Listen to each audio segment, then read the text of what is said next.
Welcome back. I'm really glad you're here again. Today's tour will be from Kendal to the beautiful Windermere. This is the road used by many holidaymakers going to one of the nicest places on earth. Obviously raining again as this is the Lake District, but even then this route has a lot to offer.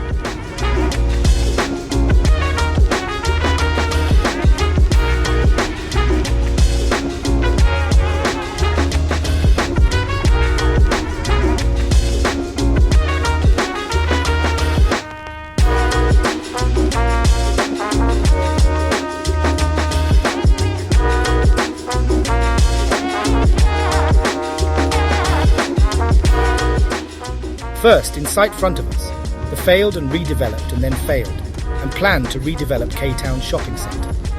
It has a hotel and a leisure centre, a gym, apartments, shops, a car park, and basically no people in it. Hopefully one day it will shine.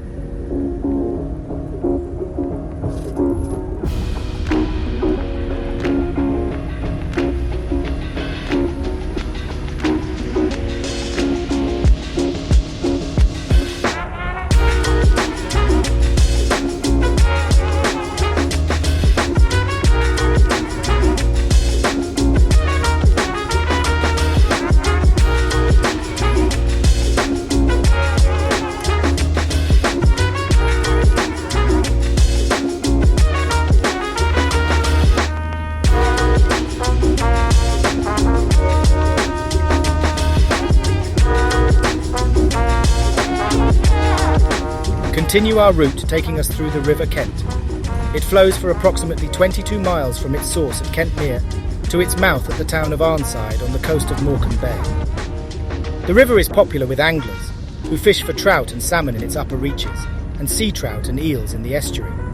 It has historically been important for the industry, particularly in the town of Kendal, where the river provided power for mills and factories. Today the river is used for recreation, with many visitors enjoying kayaking, canoeing and wild swimming in its waters. The River Kent has experienced flooding in the past, most notably in 2005 when heavy rainfall caused the river to burst its banks, flooding large parts of Kendal and causing extensive damage to homes and businesses. Since that, Kendal has spent millions trying to make sure it will not happen again.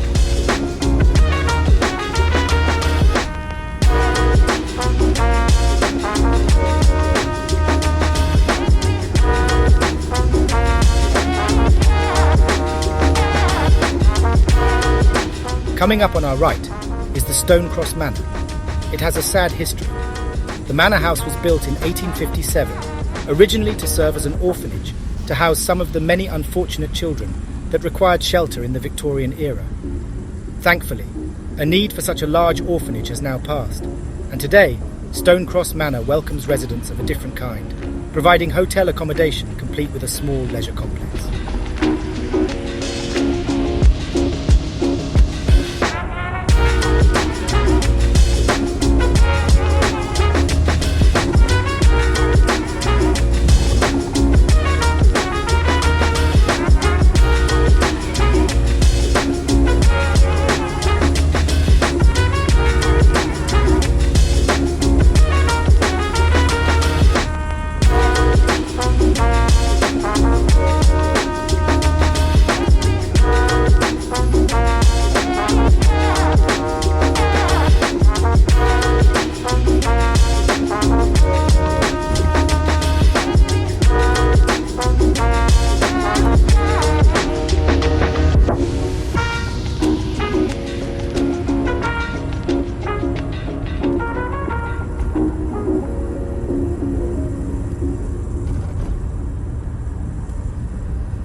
The A591 is an important route for both local traffic and visitors to the area, providing access to popular tourist destinations such as Windermere, Keswick and Ambleside. The road provides a scenic drive through the Lake District, with stunning views of the surrounding mountains, lakes and forests.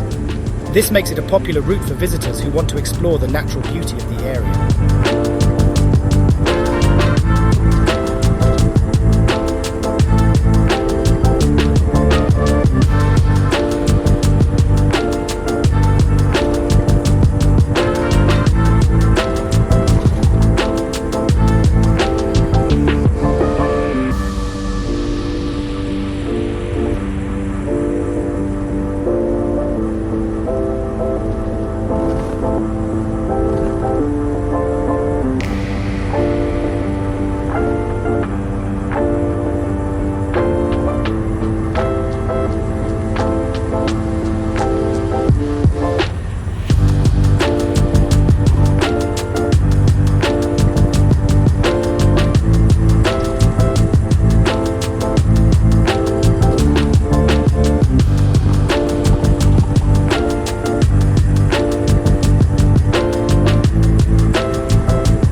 bridge coming up on the head of us is the one providing access from Kendal to Windermere. It is a small village with a population of around 300 people.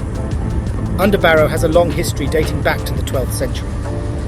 It was originally a farming community and still retains much of its rural character today. The village has a number of historic buildings, including St Anne's Church, which dates back to the 17th century. It is located in an area of outstanding natural beauty and is popular with walkers and hikers. The village is situated near the Helsington Barrows, which offers stunning views of the surrounding countryside. There are also a number of cycling routes and bridleways in the area.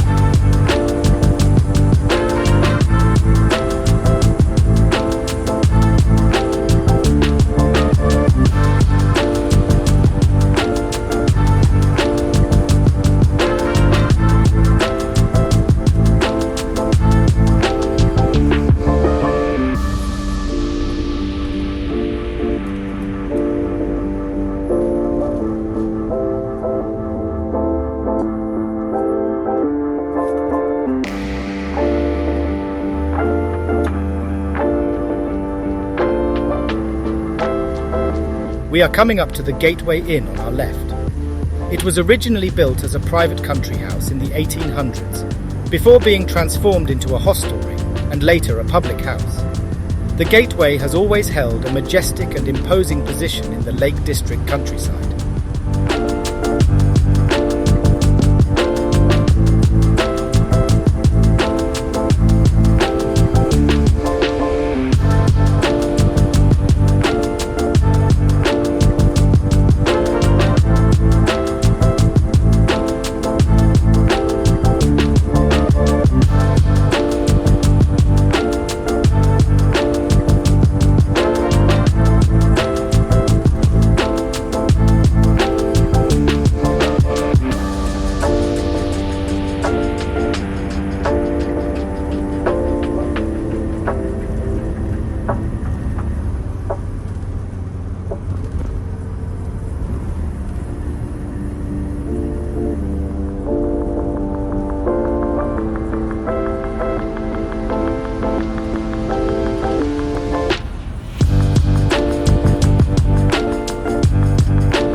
As we drive through this hill, it is when we arrive at the first sights of the Lake District.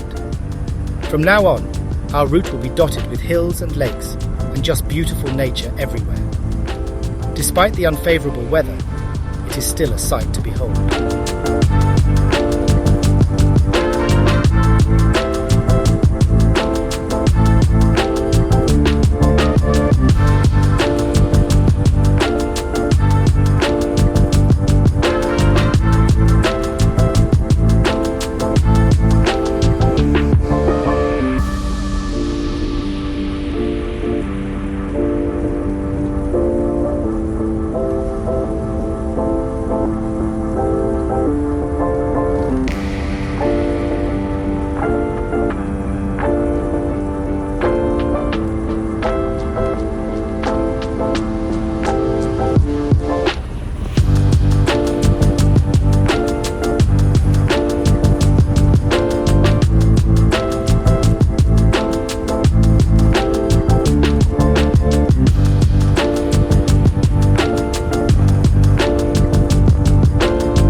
On our right, the road to Staveley coming up.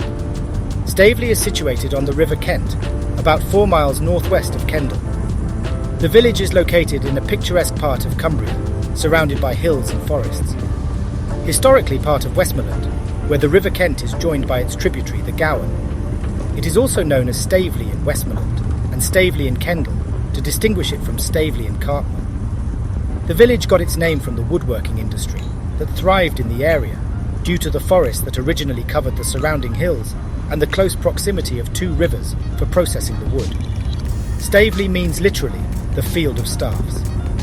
Since the 1840s, Staveley has had a railway station on the Windermere branch line from Windermere to Oxenholme. It is one of only a few locations in the Lake District National Park to have a station, but in the 19th century, most tourists continued their journey to the railhead of Windermere. Staveley remained relatively unaffected by mass tourism until the 20th century.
We are just arriving at Ings. It is a small rural community, living on either side of the main road between Staveley and Windermere. Like many Lakeland villages, the residents are dispersed amongst grazing farmland and woods in scattered farms, cottages and some larger houses, of which several are former farm buildings. Many pass through the village on their journeys to and from the Lake District, unaware of the thriving community. Ings has several excellent places to stay. It boasts an award-winning pub, a delightful new cafe, a state-of-the-art bike store, and a filling station with the shop. There are two well-hidden static caravan parks. The village hall and church are home to weekly activities to suit all tastes.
As we climb this hill, we arrive at Windermere.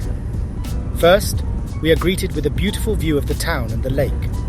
Again, it's not the best weather, but believes me, it is the spot. The history of Windermere dates back to the 19th century, when it became a popular tourist destination due to its scenic beauty. Prior to this, the area was primarily agricultural, with farming and forestry being the main sources of income. The name Windermere comes from the Old Norse words Vina and Mere, meaning friend and lake respectively. In the early 19th century, the opening of the Kendal and Windermere Railway in 1847 made the town more accessible to tourists, and it soon became a popular destination for the wealthy Victorian middle classes. Many of the large, grand hotels and guest houses that still dominate the town's architecture today were built during this time, including the iconic Bellsfield Hotel and Stores Hall. Windermere's popularity as a tourist destination continued to grow throughout the 20th century, with the town and its surroundings being the inspiration for many works of literature, including Beatrix Potter's The Tale of Peter Rabbit and Arthur Ransom's Swallows and Amazons. The lake itself, obviously named Windermere Lake, is a large body of water located in the Lake District National Park in Cumbria, northwest England. The lake is approximately 11 miles, 18 kilometres long, and 219 feet, 67 m, deep at its deepest point, making it the largest natural lake in England. The lake was formed during the last ice age, around 13,000 years ago, when glaciers carved out the valley in which the lake now sits. The lake has a long history of human habitation and activity. The area around Windermere was first settled by humans in the Neolithic period, around 4,000 years ago, and there is evidence of Bronze Age and Iron Age settlements in the area. In the Middle Ages, the lake was an important transportation route for the transport of goods and people, and was also used for fishing and hunting. During the 19th century, Windermere Lake became a popular tourist destination, with the development of steamboat services and the construction of grand hotels and guest houses on the shores of the lake. Today, Windermere Lake is a popular destination for water sports, including sailing, kayaking and fishing, as well as for scenic walks and hikes along its shores and in the surrounding countryside. The lake and its surrounding area remain an important part of the Lake District National Park. Thank you so much for watching. We will continue our route deeper into the lakes in the next episode. Also please, if you want me to make more of these videos, please like and subscribe. See you next time.